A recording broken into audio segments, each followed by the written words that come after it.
Hi, happy Wednesday, and it's Chavi Rappaport here with Torah Today. The Torah as relevant today, just as yesterday.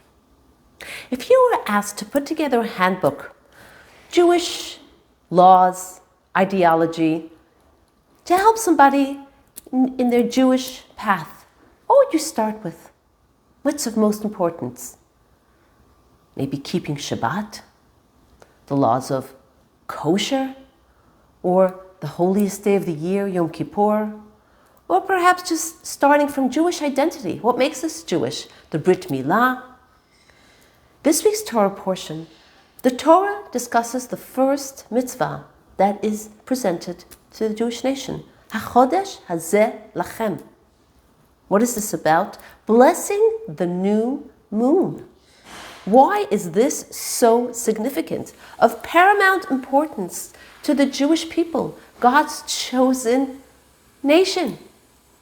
In fact, all the way in the beginning in Bereshit, in Genesis, it says, why doesn't the Torah begin with the first mitzvah, Chodesh Hazeh Lachem? That's what the Torah should have started with, not just with an account of God created the world. Again, why mention of this mitzvah of HaChodesh Hazeh Lachem? The sixth Chabad Rebbe, Yosef Yitzchak, as a little boy, had saved up some money and he wanted to buy himself a little gift. And he was debating, should I get myself a watch or holy books? He's the son of a Rebbe after all. And he was going back and forth. And then he decided to get himself the watch. And he said, you know what? With the watch, I can be a master of time. I can designate time for learning from the holy books. And that's what he did. He bought himself a watch. And his mother was very proud. HaChodesh Hazeh Lachem. Kiddush HaChodesh, sanctifying the moon, Kiddush, actually means taking the time and sanctifying it. Any ordinary moment can become an elevated, heightened moment. And what's the relevance, the importance of this mitzvah? Because when we know how to establish the beginning of the month, then we know exactly when the holiday is, which season the holiday comes out accurately the way it's meant to be in the Torah. For example, Pesach, Passover, always has to be in the spring. And so we establish the first day of every month. Bless the new moon. There is so much significance to this mitzvah. The Torah wants us to value, to honor, to celebrate every minute and make it meaningful. Fill it with purpose. It says about Avraham, V'Avraham zaken ba bayamim. Avraham, our forefather, he was old and he came with his days. That's a very strange expression. What does it mean? He came with all of his days. He filled them with so much meaning and purpose. There was no wasted space. It was all about focusing on what's important.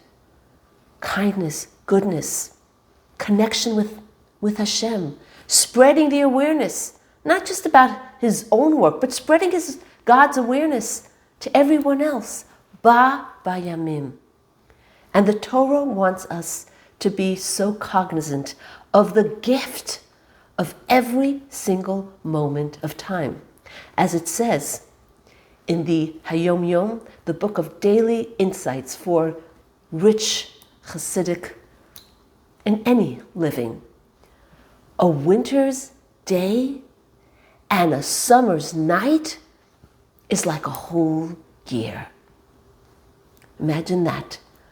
Taking every moment and just making that moment last. Every today is worth more than 2 tomorrows. And that's why when we wish ourselves a blessing, we say, Arichut Yamim B'Shanim Tovot. Long, lengthy days and good years. Make the days lengthy. Fill them with meaning, with purpose, with value, with focus, without being distracted into the things that are just air and just have no lasting value. Here are some quotes about time. Don't leave for tomorrow what you can do today. And timing is everything. On the other hand, it's impossible to ever find the perfect timing. Don't count every hour. Make every hour count. And I know we've all heard this one. Lost time can never be found. And here's some practical tips on time management. I had a neighbor years ago, phenomenal organizer. She taught me this little rule that has really taken me through life. The 5-minute rule. You have 5 minutes in between an appointment, in between something you have just finished, before you're starting the next, whatever it is, venture. You have 5 minutes. Take those 5 minutes. You'd be surprised what you can pack into 5 minutes. And especially, sometimes there's a big project or a big cleaning project to do, and we get stuck and overwhelmed. Take 5 minutes, focus on one thing. And once you break it down, it becomes so much easier to tackle. Designate pockets of time for different assignments and activities. And one more thing, track the time so that you become aware, how long does this take? How long do I need for this? Just some time management tips. As Golda Meir said, don't let time govern you. I must govern the clock, not let the clock govern me. So let's take this so personally, because the Torah does speak personally to me and to you. Use our time in a way that every single day counts. So let's set the clock and get rolling. Have a beautiful day.